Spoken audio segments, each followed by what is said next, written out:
sometimes we need a backing that is completely gone once the embroidery is done. Fabrics that are sheer or see-through are a good application for such a thing. And I'm going to show you on this here. This is a wash-away backing. It very much looks like a tough, rigid cutaway, but it's actually a wash-away. So when it gets wet, it's just going to completely dissolve. This is going to get hooped like any other project that we would do. You want your backing in here, and you want to use a hoop that is big enough for your design. So I'm going to use my 9x8 Mighty Hoop today. I'm just a fan of my Mighty Hoops. I use them whenever I can. I'm going to go ahead and put that in there. Just like any other backing, I want this to be all the way across my hoop. I don't want it to be part way. You can get away with part way sometimes. Just be careful. You don't want to break the rules and end up regretting it. Now that I've got that in place, I'm going to make sure to hoop it so that my opening is towards here. And you can see we've got just a nice smooth back. That's what we want. That backing goes all the way. Super easy to see through this mesh bag, right? Okay, I have gone ahead and got my design loaded and ready to go. I'm going to go ahead and load this onto my machine, checking to make sure that none of it got folded under itself.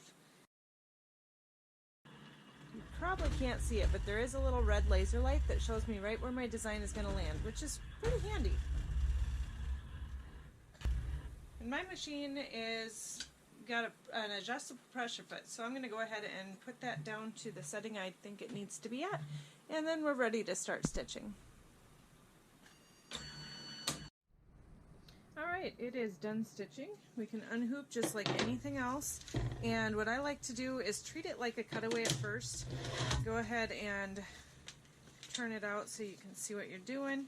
Notice, just a little fun thing, I used a matching top thread and bobbin, so we've got navy thread. It's probably kind of hard to tell that it's navy, but anyways, just kind of a fun little tidbit there.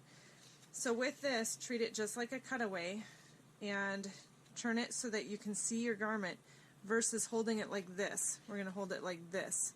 That way we can see right where we're at, what's going on.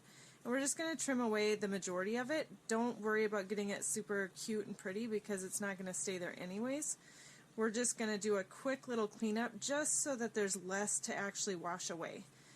Just makes it a little faster when we get to that step. Okay. I've got it cut away pretty close. That's good enough. And then we can trim those when we want to. But I'm going to go ahead and wash this to get that backing off of there first. So you'll notice right now we can see it still. But once we dissolve it, we won't. So I've got a little bit of water in this. It's just plain old water. I'm just going to dunk this and hold it in there a little bit.